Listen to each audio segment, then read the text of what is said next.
everybody. Welcome to episode 29 of the Big Apple Battle, a New York baseball podcast. Ed, it is roughly a week plus into the baseball season.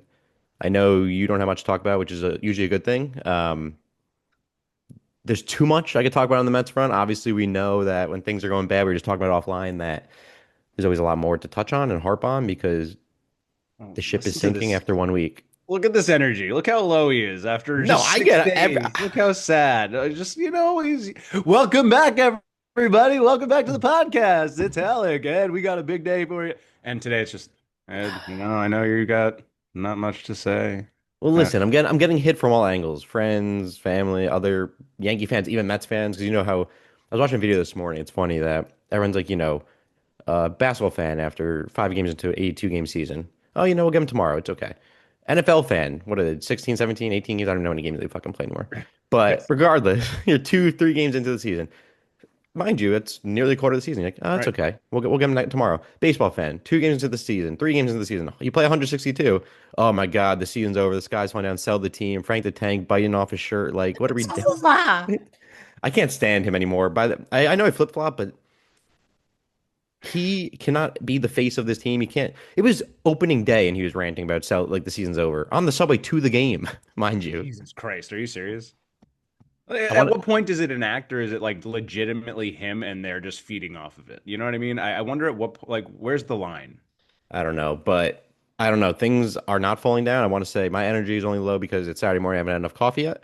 But wait, it's Friday morning. I was gonna say, speaking of Frank the Tank, the only thing falling down these days are his pants. I sent you the video of me walking by him in the city. I had no time for him. I was on my way, and I just didn't feel like stopping to talk smack to another Mets fan since I do it an hour every week with you. Yeah. But yeah, man needs new clothes. So if anybody wants to do a GoFundMe for the guy, like GoFundMe. He's probably doing just fine. he just needs to, hem him, sew him down, tighten I it up. got a That's all guy. he I he got a can. guy. All I do is taper every single thing from the pants to the hair, Ed. And I know we are chatting about that offline. I can't figure out for the life of me why. For those of you watching the podcast, this isn't how you see me typically, from my understanding, or it is Ed's telling me because I feel like this is mirroring my image. And every time I go on Zoom, I try to retool or reshift, and it keeps saying it's mirroring me.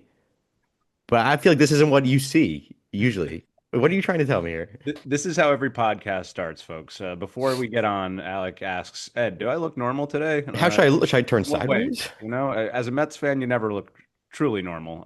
But beyond that, yeah, no, dude, you look as we see you. I mean, the jersey is facing the right direction, Like if literally you the right read direction. this, does it That say says Met? Mets, not STEM. It says Oh, Mets. I see Mets too, so I must have changed it where I now see what you see, which I don't like, and I didn't know that's how you'd see me. So Ah, so this is what you actually, so you prefer the mirror. Like you want to stare back at the man in yeah, the because mirror. I know I'm not You're going asking him bald. to I know I'm change not his mind. going bald, but from this angle, it looks like you see what's going on here. I feel like they Yeah, I got mean, a. it's a sharp cut, man. I mean, it's a style. It's uniquely you. I think I I got don't to know. rethink some things. Hey, Mets Just saying. fandom, haircuts, all things on this Good Friday. All right, Good Friday, bad Time Friday to for repent. a Mets fan.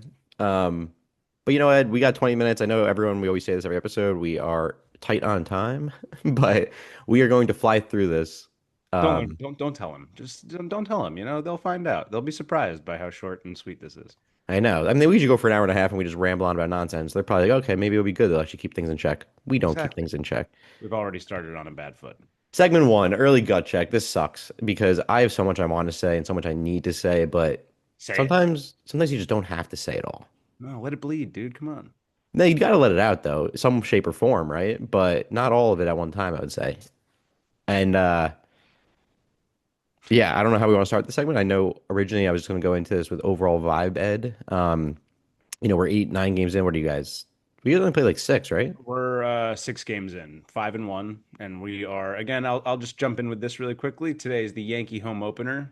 Long last, we are here back at the cathedral that is Yankee Stadium on what should be a beautiful Good Friday against those pesky fish. The also 5-1 Miami Marlins coming into town to take on the 5-1 Yankees. That Will go won't around the last, mound by the against way. the Reds. So hey, you never know. Okay, so there you go. That's where you can jump off. It won't last for the fish. Tell me why this moment won't Well, last for you no, no, guys. no. We got to go in order here. Don't get me all Fine, riled jump up and in, out of jump in. order. This is crazy. We got a theme here, Ed. But even though I can dive in and go off, just because we're tight in time, I won't do that for the sake of the fans and my own sanity. But I will say this. Yeah, I don't know why I thought we were 8, 9 games in. We're 7 in. I think I wrote this down thinking we're still recording on Saturdays. That makes more sense.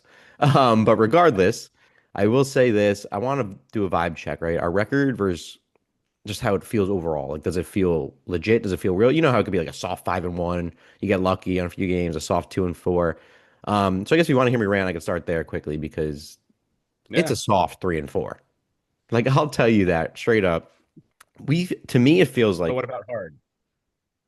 don't get me started on Okay, go ahead. on hard Sorry. 3-4. Okay. So, we started the season 3-1. We've lost the last 3 games. Um, and to me, this feels like the only game we truly won so far was opening day, where we put up 11 runs on the Pirates. That offense was humming.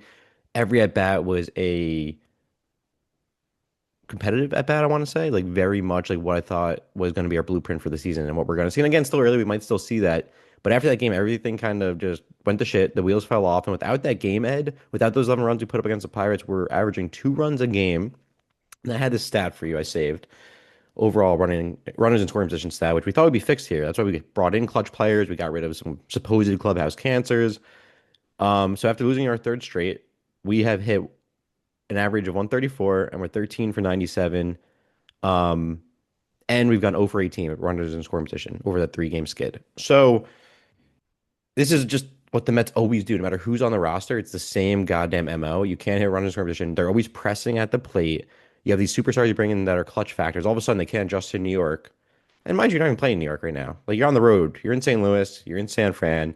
There's no excuse. And even those, the back end 2 games against the Cardinals, like, everything just collapsed. Like, the pitching looked good. You can't complain about the pitching. I'll get into that later. But like the whole issue here is these like at bats are pressing like it's 2 outs in the bottom of the ninth every at bat, and I think that's a big issue and a big problem.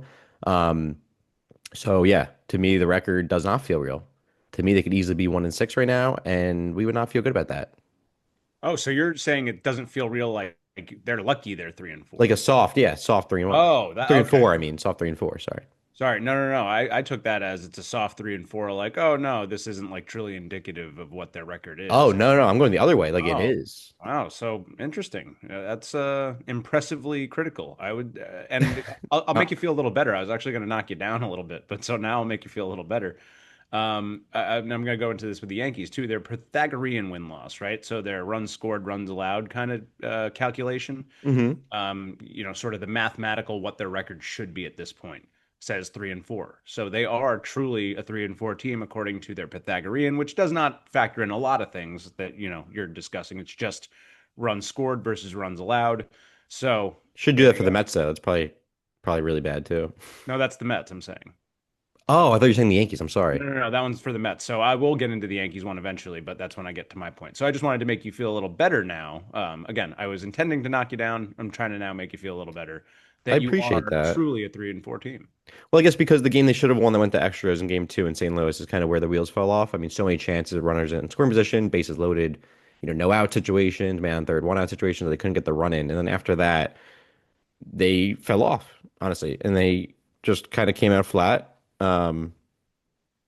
Especially last night in San Fran. It was rough. David Peterson looked awful, and we'll get into all the logistics on that front. But yeah, now I'm just looking here. I'm like, I don't know even how that could say we should be 3-4 because we lost game two in St. Louis.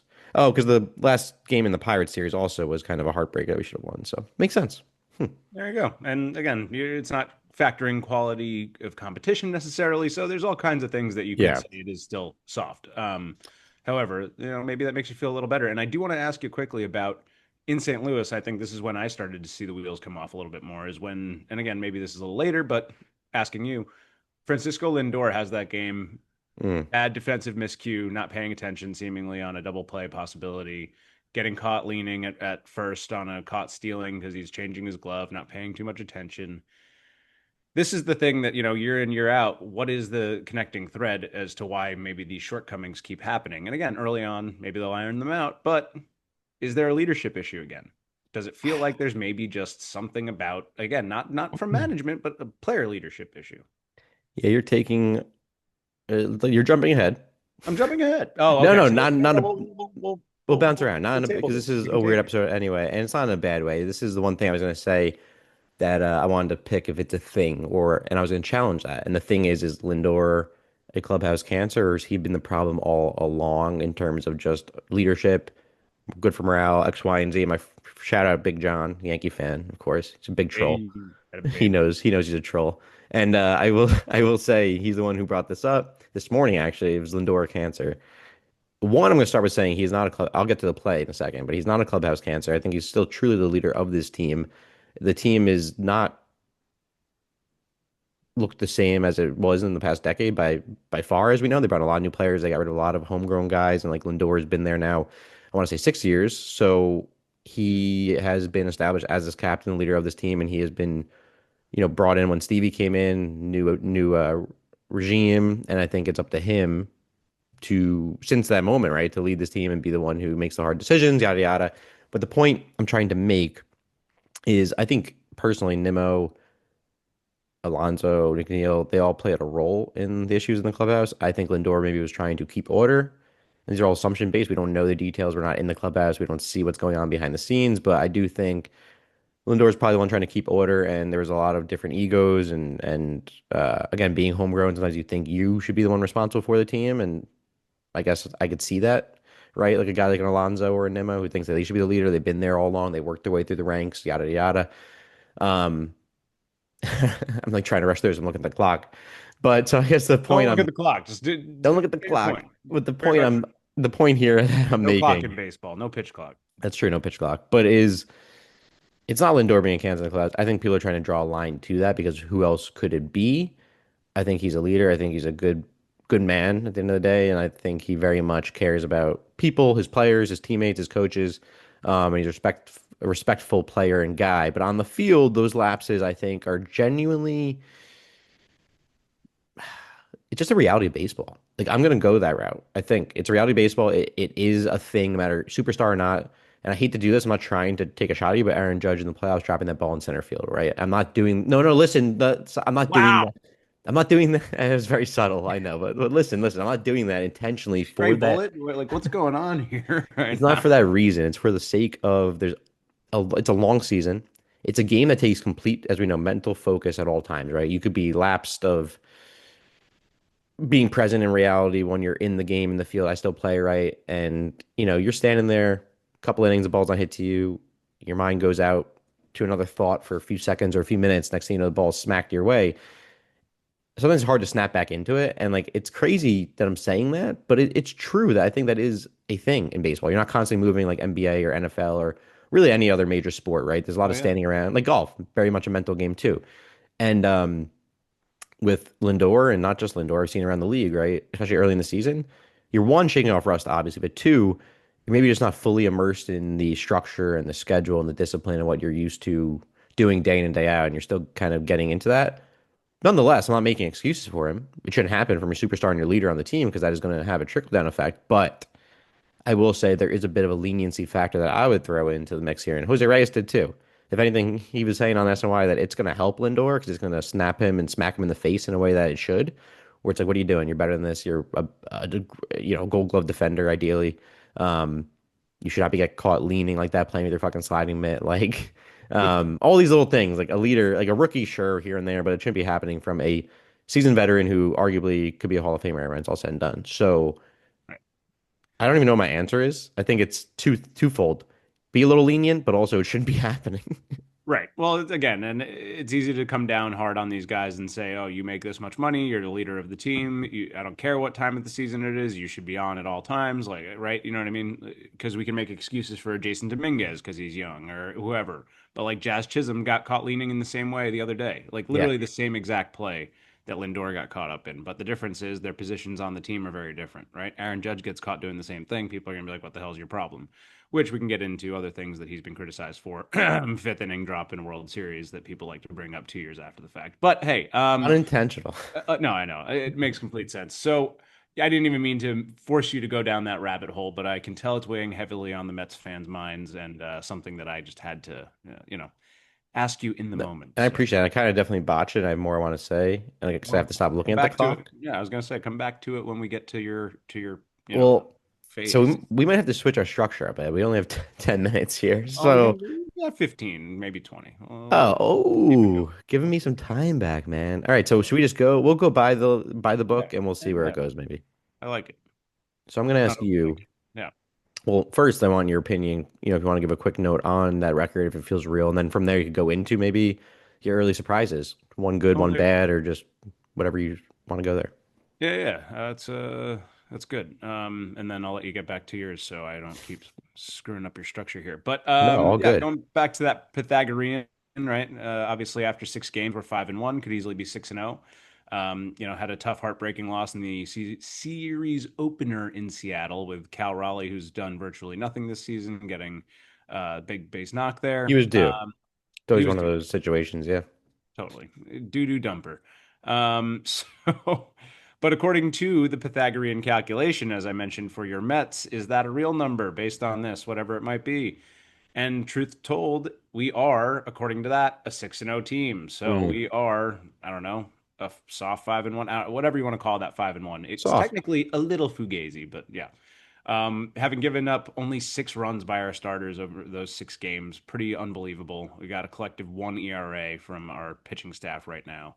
Um, and I say starters, I mean our entire pitching staff has given up 6 runs over six That's games. crazy. It's insane. We're on a historic run. It's giving me a little bit of vibes from last year when the Mets were on the same kind of run with their pitching Mm. staff.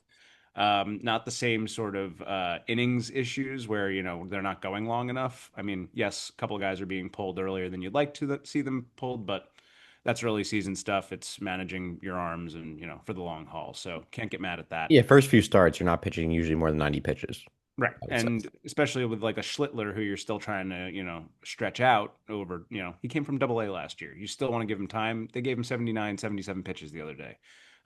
He's been exactly as advertised. So we don't have to get too much into that, but I'm feeling good about the overall record. Yeah, I would love to be 6-0, but 5-1 is pretty damn good, especially for a West Coast swing against two really solid teams, right? The Giants are up and coming a little bit more. Some growing pains they've got going there with Tony Vitello and their new guys. But the Mariners, we saw what they did last year, and we handled that pitching staff quite well, and They're off we to a slow that start offense. too, I would Yeah, I say. mean the offense is not humming yet, right? Julio's not doing anything. Cal Raleigh's done nothing. Brendan Donovan's a really good addition for them, so they're going to be tough, and I do expect to lock up with them at some point in the playoffs. But I feel good when they are the opponent right now. I don't know why. I just feel like the Yankees have their number. And then beyond that, I don't know what else we really need to dig into other than feels good. And then biggest early surprise, I'll just go with something not ideal, right? I could go into a couple things, but I'll save them for later. But right now, it's going to be Judge, right? The, the glaring number as I talk about the Yankees' issues being strikeouts, right?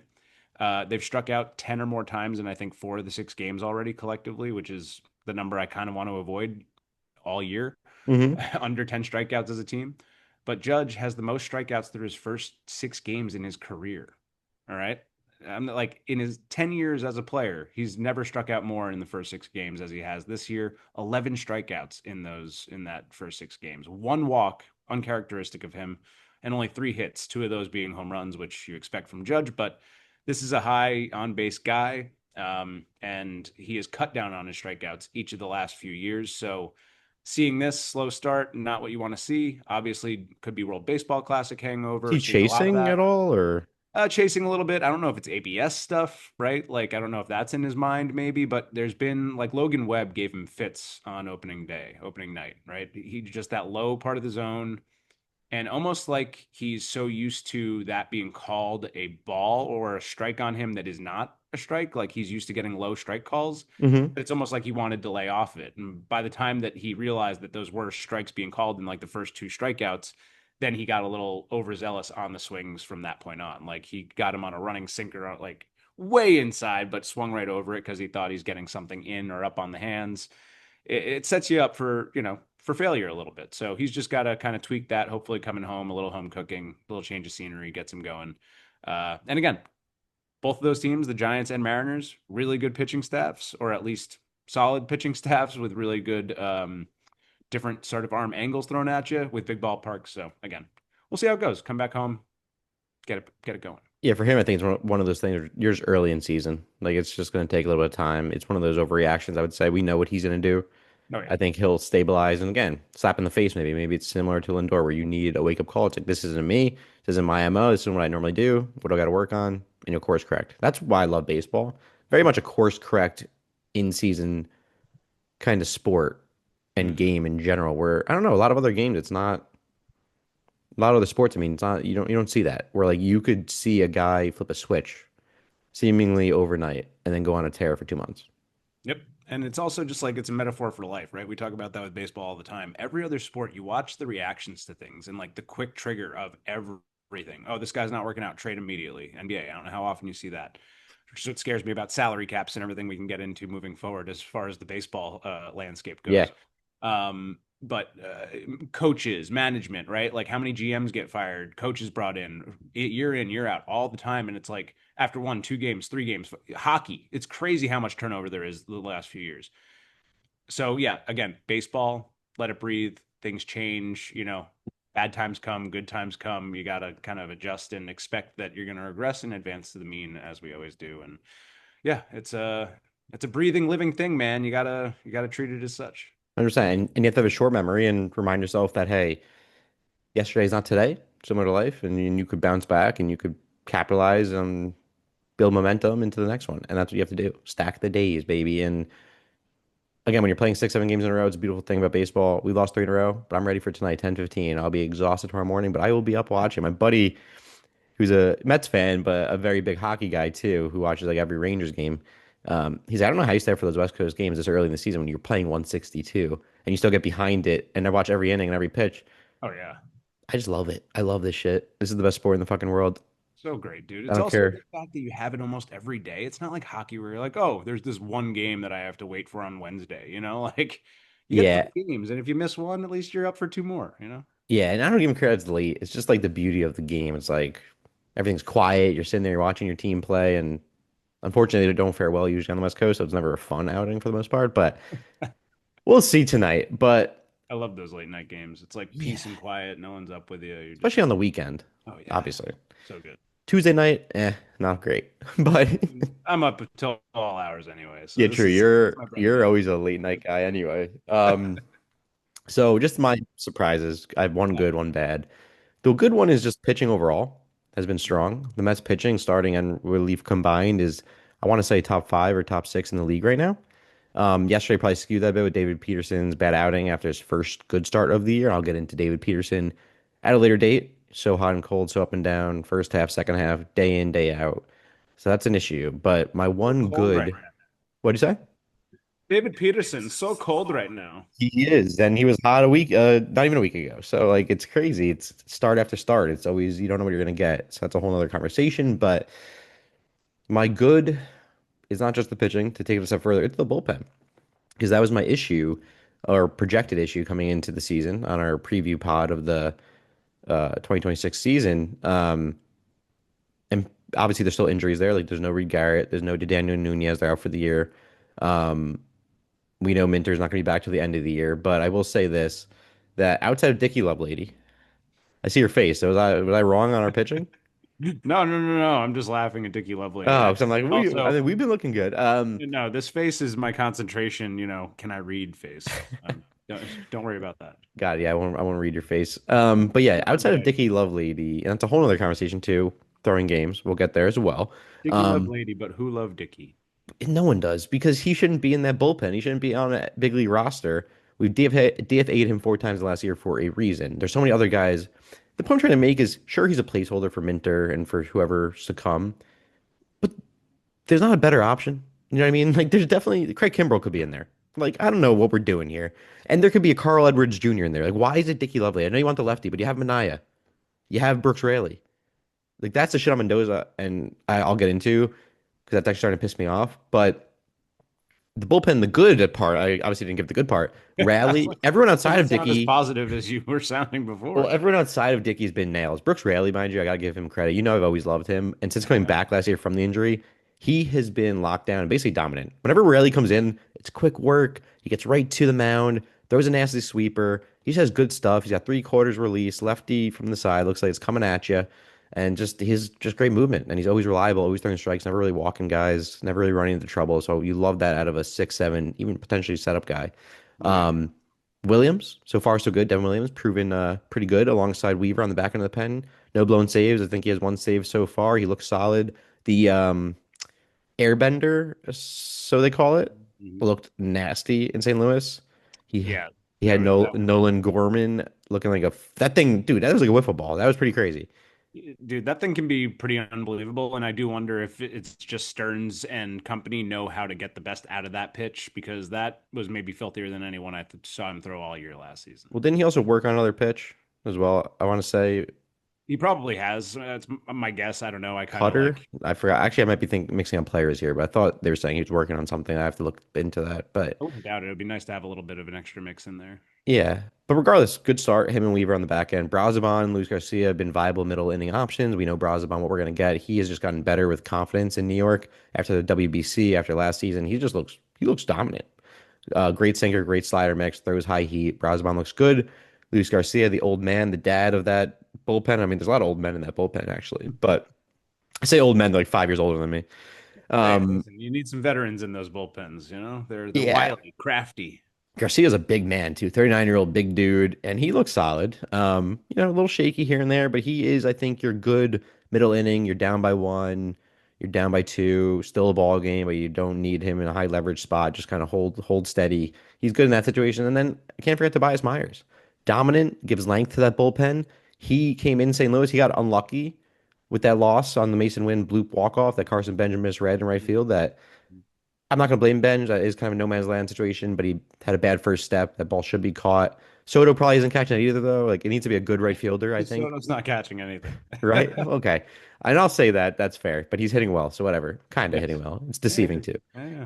But I'll say this Myers looks great. Like, that's not on him at all. That's just bad luck. We know how that goes in this game as well. And then Sean Manaea, give him his credit. Last night was a blowout. But again, 8 innings. Uh, Not 8 innings, but eight, as in eight cake. eight eight innings after David Peterson went out with a rough start. And again, it was just to salvage the bullpen because again, you're playing back to backs. You like that one, Ed?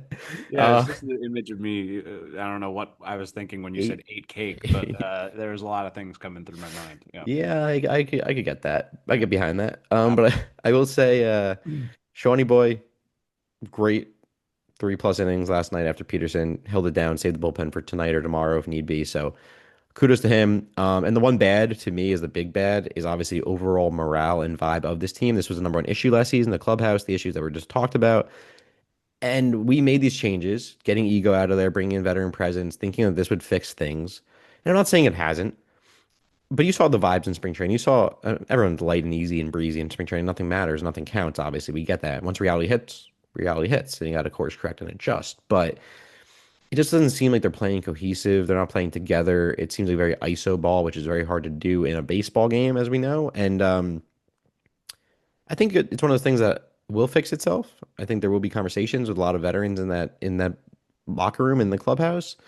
But it's definitely my bad right now. It's the vibe. It's the morale. It's no one's really passing the baton. No one's really working together. It's kind of like one man show every at bat, even in Yeah. the field, right? Lindor being lapsed in judgment, Marcus Semien dropping a pop up last night, Luis Robert in center not calling him off, Benj not making that play in right field, no one getting out there to flag or anyone, calling things off, speaking up, like working together. There's not a lot of chatter out there. You need chatter, Ed. Yeah, and the Semien dropping the ball. I don't know if you mentioned that, but like going back Hmm. on the ball, like, and again, he's calling guys off. He's trying his best, and You trust he'll catch. He's a Gold Glover, but still, it's not his ball. right.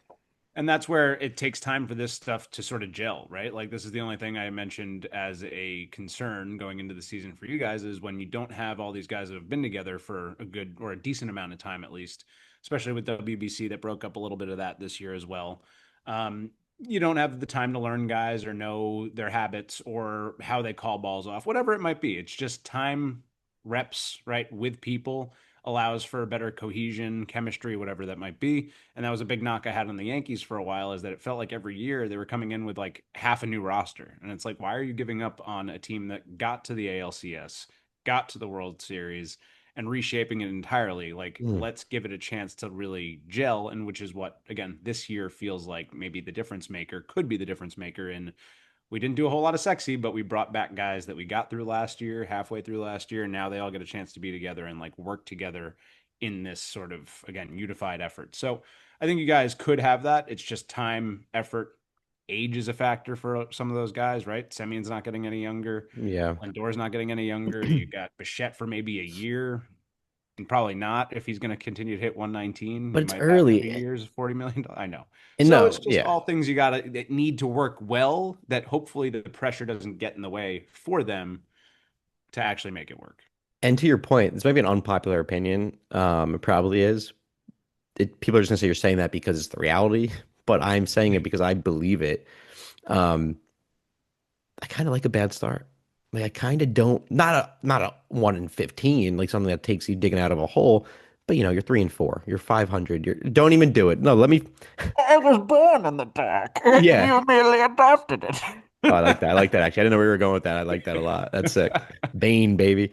Uh, Whenever I wear a weighted vest, I feel like the Mags. I feel like Bane. you just got to get one of those like oxygen masks or like a little filtery thing for the front. I mean, during COVID, now Yeah, just there like you a go. crazy person. But Yeah. the point I'm trying to make is that like last year they got off to a hot Brings start. tears to your eyes. It How does, it does. But they got the hot start last year. We've had previous years the Mets are 11-2. I can't name the year, but they're, as you might remember, over the last decade, there's a lot of good starts the Mets have had out of the gate. A lot of the seasons that they ended not making the playoffs, or they ended barely getting in on the wild card, not winning the division. That's for sure, as we know they haven't done that in a minute. But I'll say this is again 3-4, even 2-6. Like I'm cool with that. Even like a 4-10, I'll go even that far. But I'm not going to go again 2-20, 2-25, whatever, something crazy like that. This guy will be falling down at that point. He'd be firing some people. But the point I'm making here is slap in the face. Again, reality. You get knocked down, you usually get up and you usually fight harder and you lock in more. First, where you get lackadaisical, you get kind of content and complacent and very overly confident if you're off to a 12-2 start, as we've seen. And this is again probably a weird way to put it because of the situation we're in. So people are going to say you're saying that because it's a slow start. I genuinely like prefer it. Like I'll prefer 500 at least through like 10-10, and like you're like wake the fuck up. Like 0-6 to oh my god, right? It's a similar Right. similar thing where it's like sometimes you need a slap in the face. There are certain players and people in this world. I was one of them. You need a wake up call. You need a slap in the face. You need to get your shit together and get going. And hope that's what's happening here. Yeah, and listen, that's it's show me your trauma, right? Like that's kind of the idea is there's a reason you feel this way. It's because history has shown you such. And in Yes. reality, it's nice to sort of come in with lower expectations and shock the world, right? So, not that this is what's happening, but yeah, it's sort of like, all right, sleep on us. Have that moment. And when you do have a slow start, the expectations kind of settle down. And then Yes. maybe the team sort of settles down and says, whatever, well, what's the worst that can happen? Go back to the Red Sox in '04 with the Yankees. The whole, why not us? Who cares? Like, let's just have a beer and a tequila shot before the game. What's the worst that can happen? And they rip off four in a row. So Like leave it all out on the field at that point. sometimes the best things, right? The best performances come from when your back's against the wall. People don't have high expectations of you because, again, pressure isn't there. And yeah, I have no other way to break that down other than I get your point. Well, and it depends on the players for sure, because you could be back against a wall and kind of fall deeper into that and not be up to the task to fight and grind and get back to it. But for this team, bringing the DNA of these players, a clutch factor, all these things that you've seen historically, like a Bo Bichette, a Luis Robert, some guys that have had their moments. Simeon and Polanco, all have been clutch in their careers, I would say. It was Simeon borderline, but I know Polanco obviously has, and we know what we've seen with Bichette. He's been one of the more clutch players in baseball. Um, with that DNA, I'm hoping that those are the kind of guys that will course correct and will look in the mirror, not like how I'm doing. Clearly, this isn't back to that whole thing, but it's something that I am not just saying to say it delusionally. I think that we're gonna see it, and I have some bold predictions that we'll get to shortly about where I'll see this team out by the end of April and how things will fix course correct. But I guess to that point, I know I let you go first on the last segment. I know I just rattled for a while, but do you mind if I just jump right into where are we at? The one thing we're buying versus one thing we're not? I could just jump in and say something really fast about that. I'm Yes. just going to say the thing I'm buying is Yankees pitching is very good.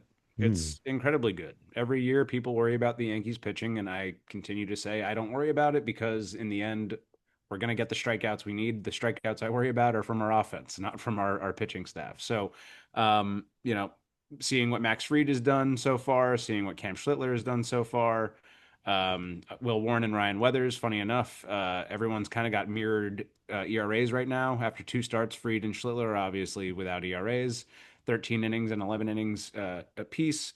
Will Warren and Ryan Weathers both pitched 4 1/3 innings in their first starts of the season and gave up 1 run. So again, things have been humming on that front. The relief corps looked good. Bednar, Bird, Hedrick, Tim Hill, Doval, Cruz, and I guess Paul Blackburn is the one black spot on the list, Now, what do you giving up that. expect? You know what? He's responsible for our only loss of the season, so I won't feel too bad He's about he's our Dickey essentially. So exactly. Everybody's got one of those guys early in the season. You got like two relief pitchers that you're like, yeah, this guy's not making it past April, but we have him just in case, see what we get out of him. And then maybe somebody else gets healthy and comes back. So I'm not going to worry about that too much. yeah, like But Jeff Brigham for the Mets a couple years back. Fucking idiot. dude, there's no shortage of guys where I'm like, wait, we started the season with this guy? Where the hell did that, when? Yeah, like why is he on the team? Exactly. Like Um, Johan Ramirez. I'm just seeing out there. I'm like, what? or you have hope for them and somehow they're going to become the next great closer. But again, I'm not no delusions of grandeur on that front. But yeah, the pitching staff, I'm going to say right now, is real, very real. Matt Blake continues to do really impressive work. While your guy, the pitching lab expert, Jeremy Hefner's in Atlanta. So I don't know what you want to talk about on that front as far as pitching labs Pitching's are. been fine.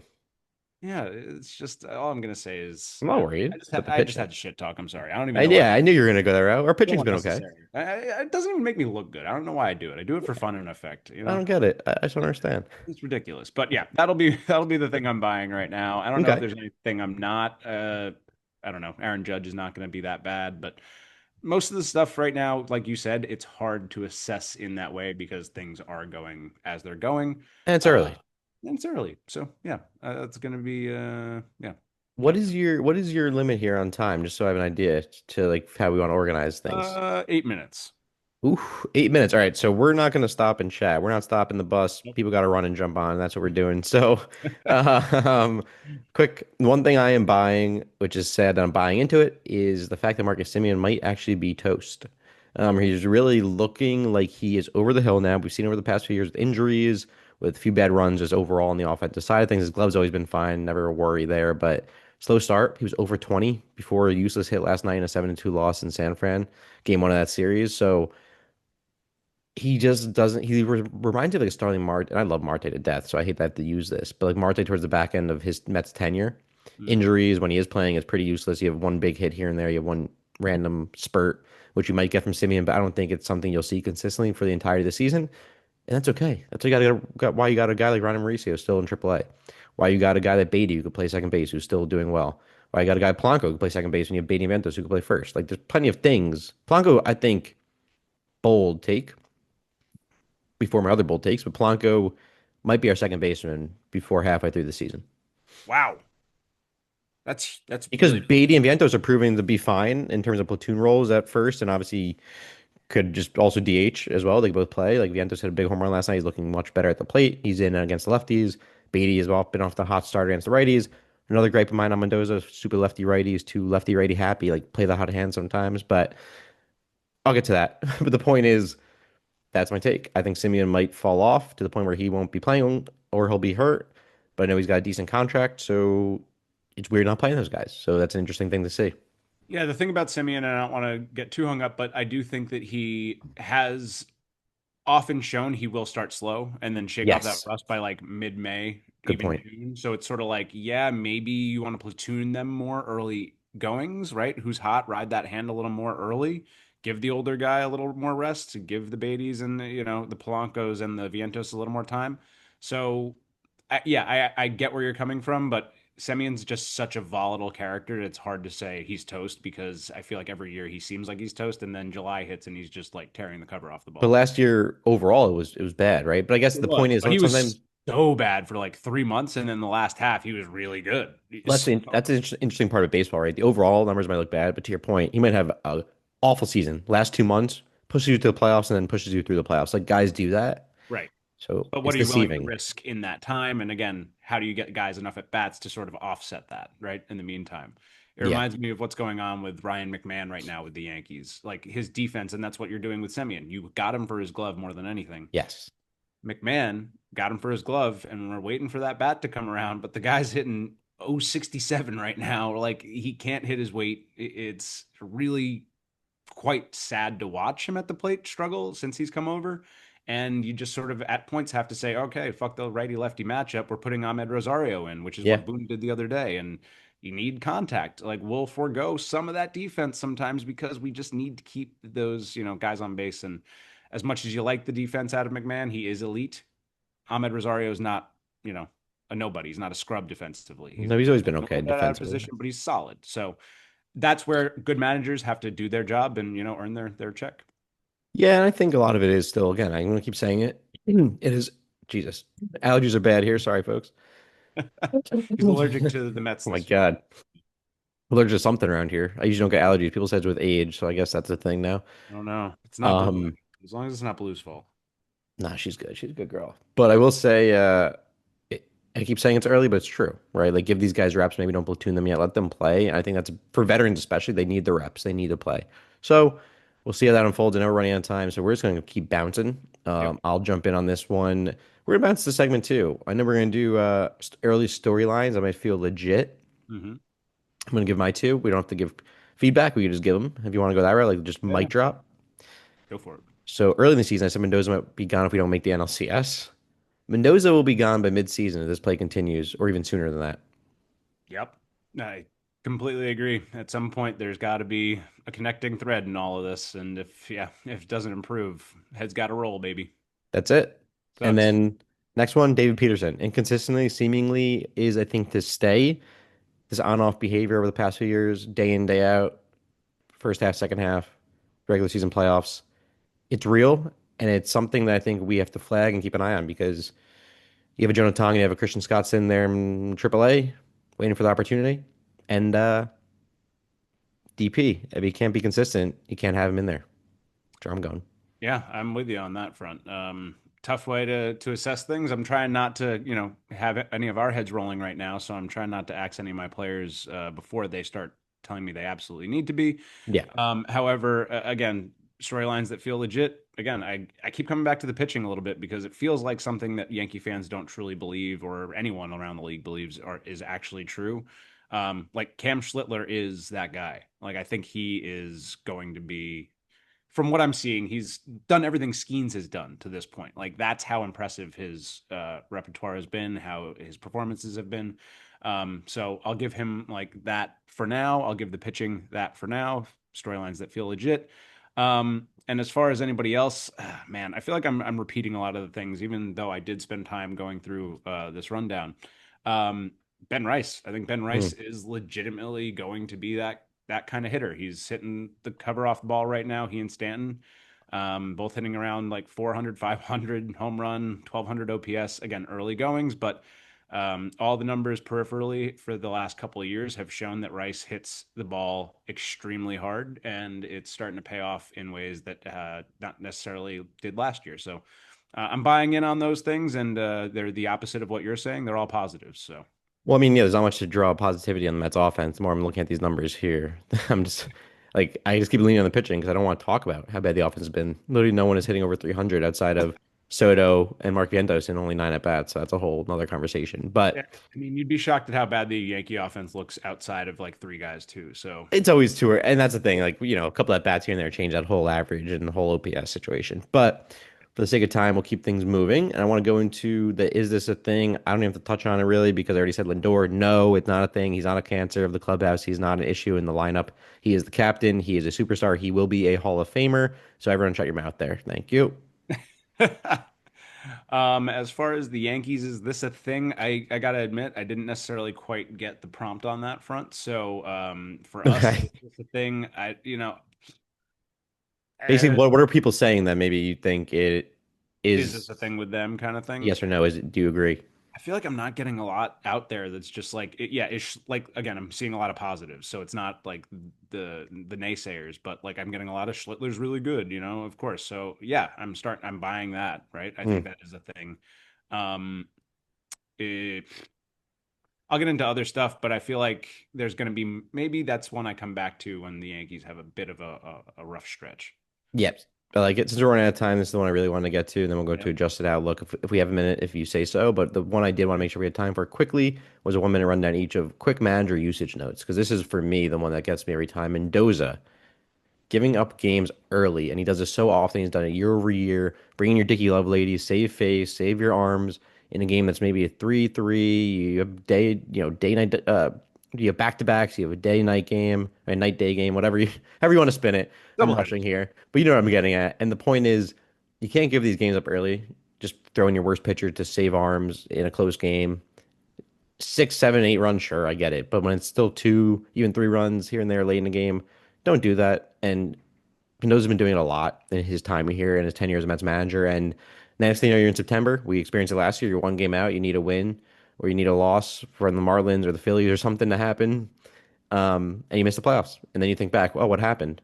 What about those 3 extra inning games where you threw Dickie Lovelady early in the season, you know, Yeah. the first week? So that's one for me. That's a big problem. And just how he gets too happy with the lefty righty splits. Play the hot hand sometimes. Let Beatty face the lefty if he's hot. I know he's cold right now. Everyone's fucking cold. But the point is, you play the hot hand. Let Carson Bench go in against a lefty. Let him see a big league lefty. Like, it's not going to help the guy by benching him. It's not going to help the confidence when they're on a hot streak. I don't care about the lefty righty split all the time. Like we talked about in previous episodes, previous seasons. Ed, we know the game. It's not always just about the matchup. It's about the guy at the plate or on the mound. It's the grit. It's the what's the word? The hot hand, right? You're riding someone who's been doing well and they're confident, and sometimes sitting them takes that away. So Yeah, no, absolutely. I couldn't agree more. I think that's definitely something that goes into the Yankees manager usage stuff too. Resting Stanton the other day. He's like I said, hitting 500 this season so far. He's got 10 hits already, and again, that's in 5 games. So pretty incredible stuff. But again, resting him with those tennis elbows, things you can't open a bag of chips, but he can drill the ball. So sucks to have that happen, but early on in the season, you expect that kind of stuff. Better to have him healthy for the long haul. Which I do want to mention over the last, since he came back from injury last year, I think in whatever it is, 55 games, something like that. I don't know. He's one of the best qualified hitters in baseball since midseason last season. So Stanton is proving to be that really important bopper. But again, Boone doing that, not too crazy. Early season bullpen usage is also kind of one of those things. Again, Blackburn losing the game there the other night. Almost did it again in the Schlittler outing where he went to about 4 or 5 bullpen pieces, some guys seemingly a little too quickly. And again, putting a lot of stressful pitches on David Bednar at the end to close out that series the other night in Seattle. So the things that you expect to see again early on, just because you need to manage arms, pitch counts, things like that. Schlittler, I told you, got pulled earlier that set up that sort of cascading set of events. So nothing I want to be overly critical of other than the ABS stuff. So everything with Boone, they've been getting ABS challenges right. The Yankees are by far and away, I think, the most successful challenging team so far. And after he's caught, basically proven correct in his challenge, he barks at the umpire to say, get it right, adjust, make the adjustments. At some point, Boone's looking like a pedantic child. yeah, And I'm sorry, dude. Like, you are part of the reason that this relationship doesn't work sometimes. And I get that it's good for drama and savages in the box and all this stuff, but at some point you just look like a loony bin, like Danny Hurley for UConn, just going out screaming at people for no real good reason just makes you look a little, I don't know, unstable. jerk offy. Yeah, it just you don't look great, and you're the Yankee manager, dude. Like, have a little more grace with it. I'm all about edge, but like, I'm sorry, stop blaming the umpire who already has to like wear it in front of all these fans that Yeah, he and the got proof's in the involved. pudding now with ABS anyway. So what's the point? Right. And again, what are you doing? You challenged it. What Yes, else can you do? that's I'm it. wrong. Good. Just Oh, get and over it, dude. And that's that I isn't get me. making the adjustment, but just like get over it. Yeah, like you to your point, like yeah, sure, you want to get it right. You don't want to always challenge every call because then you're not able to be as strategic as you want with it. So I get that side of it, but also like again, the proof's in the pudding. It's now regardless of whether they make the right or wrong call, it's an inch or two off the plate. Like realistically, if that's not a thing, a ball is called a strike and a strike's called a ball, as we know. So like that's just the game, and he knows that he's played the game, he manages the game, so he shouldn't freak out every time the gets the call wrong. It's the human error factor that we love about the game. So Totally. Tired act. That's all. yeah, and the ABS is going to be interesting to continue to watch as it progresses, how teams use it. The Mets, I don't like how they're using it yet. I think they're being too conservative with it. Like I don't care if it's a fifth inning. If it's obviously a ball, Go for it. just tap your fucking head. Like Yep. why not? Right. And learn. And if it really has burned you, then maybe save them. But like if it's not, maybe Trial and learn error, from it. Exactly. right? So I don't know your situation. I say quick rundown of our The adjusted outlook. Yeah. just the last piece, right? So what we're basically guys here going with what has changed, if anything, we're gonna keep it honest, and it could just be nothing's changed. Meaning early MVP and Cy Young candidates. I will go quick because I'm still holding on my Cy Young with McLean. I'm hoping he's a stopgap tonight, late night, game two of the San Fran series. He had a little up and down outing, I would say, for that final game in of the Pittsburgh series, the opening series, but he looked good and he course corrected, and that's what I love to see about this kind of guy is that he is a course corrector, and all the best pitchers do that. Oh You might yeah. not have your best stuff, and you go as the game goes, you kind of figure it out, right? In real time, in the moment, and that's what the best pitchers in baseball do. So that's a good sign. Let's see what tonight can do for his momentum moving forward. And then early MVP, I'm going to keep it as Luis Robert Jr. It's still too early. No one else in the offense has done anything. That's a whole other conversation in the offense. No one's stealing bases. I hate how we got rid of our previous, more aggressive first base coach. This new guy is not sending anybody. Richardson is also with the Braves. Yes, yes. And Yep. so someone else went there too, if I'm not mistaken. It's still Luis Rojas now. I don't know. Someone's there. Hefner, no? Wasn't Well, Jeremy Hefner? Hefner for sure, but I think Oh, there's another somebody one? else too. Oh, Dom Smith hit a walk-off, so that's a player. Oh, But yeah. don't get me Good started for on him. that one. No, I love to see that. But just real quick on that, I'm going to keep Luis Robert. He has a home run and five RBIs. He hit the walk-off, as we know, in game two of that opening series, hitting 270 to 840 OPS. No one else is doing anything anyway. Juan Soto is the only one who's kind of matching those numbers. It's kind of crazy looking across the board here at the offense. By the way, Lindor has no home runs or RBIs, but he has nine walks, so that is just weird and interesting. But That's good though. I mean, at least at least he's getting it's on base. yeah, Bo Bichette though, nine strikeouts to one walk is a whole different story. He's a whole another conversation. I'm not gonna get into the whole offense right now. It all looks like shit. They got to figure that out. The pitching is kind of even what's keeping them in games right now outside of opening night. Again, if you get rid of opening day, you're two runs a game, and then it all makes sense. Right now, we're like, how'd that happen? Like you're looking at four runs a game. That's because opening day is skewing a 7 game average here. So, nonetheless, that's the issue. But I'm getting sidetracked here. The point is, I'm holding steady on my MVP, team MVP with Luis Robert. I think he's still consistently doing okay, and he's the only one of the only guys treading water right now in the McLean. We need him tonight, so keeping that. There you go. Love that. I actually had to make sure I was starting McLean tonight because last start I accidentally left him on my bench. So, gotta on my bench, my Carson bench. On the So Carson bench. I made sure McLean is there. Peterson was starting for me last night. I will be dropping him very soon, I have a feeling. I hope not. But I digress and turn it over to the real team in New York and the early MVP and Cy Young. I said Rice being a pretty obviously I said Judge right now not looking great, but I did say Rice would be a top five MVP finisher. So I'm feeling good about him being sort of in that mix. I still, of course, feel like Judge will be Judge. So not cooling off on that, but I do want to give the flowers to Rice and Stanton right now, who are carrying our offense with, again, those 400, 500 batting averages in the early goings. And then for the Cy Young, I did say Schlittler would be our guy because obviously Garrett Cole would not be coming back till June. And I did think Freed would have a little bit more of a regression to this point. And I'll just say that maybe Freed is still the Cy Young of this team until further notice. But Schlittler is giving him a run for his money and doing things that are mostly unprecedented in Yankee history and almost all of baseball history. So, yeah, not backing down, feeling good about those with just slight caveats, I suppose. I like it. I like it. It's a good rundown right there, and I think that's the point of this. We could do this throughout the season, at least early on, where we could adjust these and see how it holds true and steady with our original projections. Not obviously by game 110, but the first 30 or so. Yeah. Um, but yeah, nonetheless, I just want to throw something really quick before we get into the last piece here, just our last segment, our Yep. last topic is the one thing, a reason I don't worry about the Mets offense, not because they're veterans, not because it's short stints, not because they historically some of these guys have gotten off to slow starts. It's the fact that again, it's how all these guys are clutch historically, right? And all these guys you traded for are playing under versus what their season or typical career averages are, right? A Polanco, a Robert, a Simeon, even a guy that obviously Lindor, who historically gets off the slow starts. Like, oh, there's so many names in that lineup that really Mets fans, there's no reason to worry. They're gonna figure it out. You can't have the whole lineup shit the bed like an Alvarez and a Vientos and a Beatty. You still are wondering if that's going to be consistent. Sure, but you know what you're going to get from Lindor. You know what you should get from Bichette. Unless Bichette, I was saying this the other day, is Bichette going to turn into a Jason Bay situation? I swear to God, not because he's that was the worst thing ever. At Um, least you have a 1 year opt out. So yeah, well, Jason Bay turned into literally dust when he came into the Mets. It was crazy after his great season in Boston. But regardless, I'm Bay going to all the over the Jason place. Desert. Huh? Jason Bay to the Jason Desert. Yeah, and that's the thing about coming to New York. So that's the factor that you always got to worry about. But it's in his DNA. His dad was clutch. Dante, he's good DNA there. So you pray to God he figures it out, and he will. I'm going all over the place there. So there's so much in the offense I want to say. We're out of time. So one takeaway that you're ready to double down on.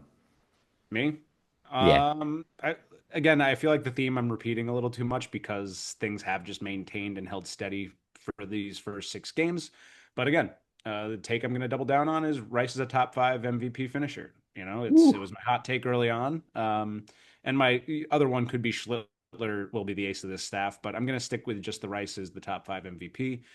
Even if Judge is 1 and Rice is 5, I still think Rice is going to turn some heads, open some eyes, and I like that.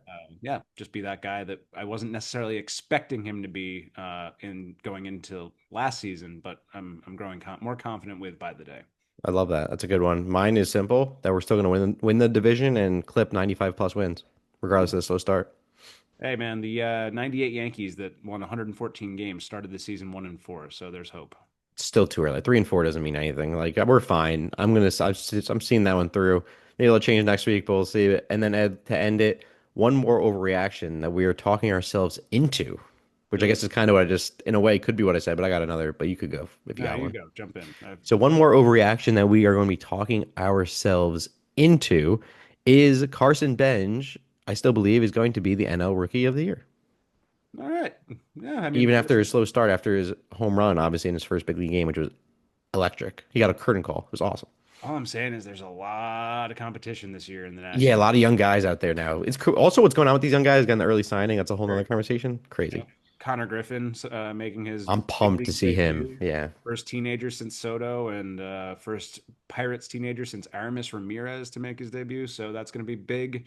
Um, yeah, I mean, listen, JJ Weatherholt, who you just saw down in St. Louis, another guy to compete with in the National League. So I don't know. Benj is going to have some and that his kid on the work cut out for him. Giants last night, Solak or Solsack, three Yeah, for yeah. three. See, names I can't even keep up with at this juncture. So Same. the youth movement is on, and yeah, you got to feel good about that.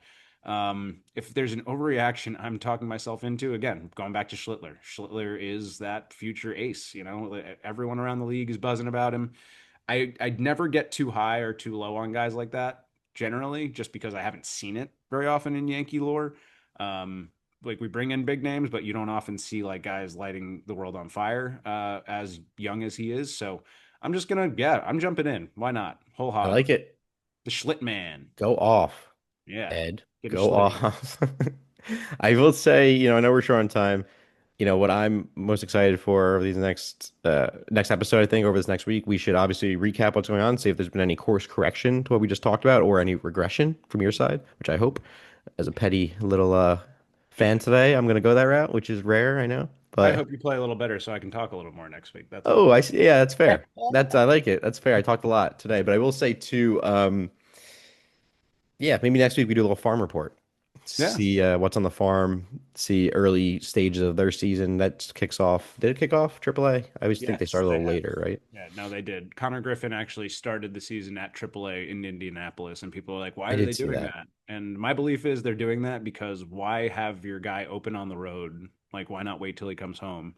Let him get to AAA in front of a home crowd that wants to see him. Let your AAA team make money in that first And he week went off. and he went off. Boost confidence. Don't get him on the road where he could be booed.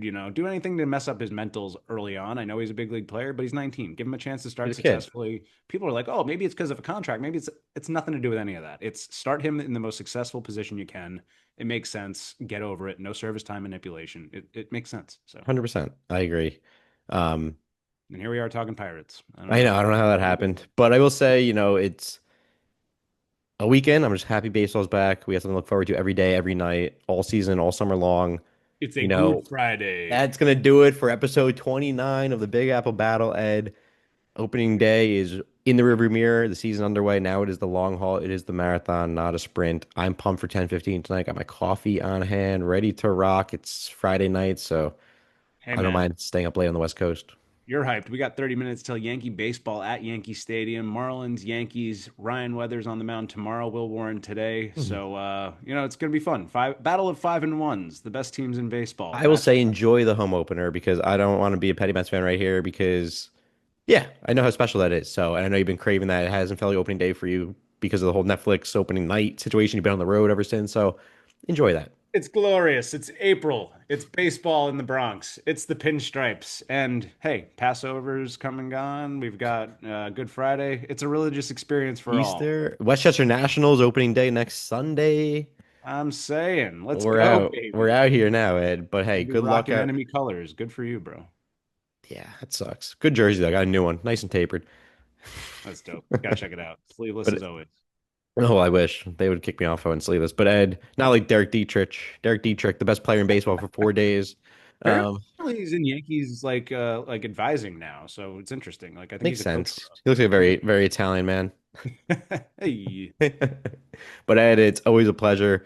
Guys, again, like, rate, subscribe, review, send emails because we are in the season now. Ed and I are going to be talking offline about things to come. So keep your eyes peeled. We're going to be 9 on 9 challenge as well at some point, I think, which sounds crazy. hell yeah, The real one, maybe even. Who knows? let's do it. But Ed, any last words? Baseball's back in the Bronx, baby. Let's get after it. Yankee baseball in the Bronx, nothing better. Enjoy the day, folks. Good Friday. I don't know. Get excited. That's it. LGM. That's It's too early. it. Too early to lay down and die, baby. Let's go. Get wrecked. We're resurrected. Get resurrected. How's that sound? Get resurrected. I like it. Peace. Let's go, Yanks. This ball is crushed. Man, what a shot.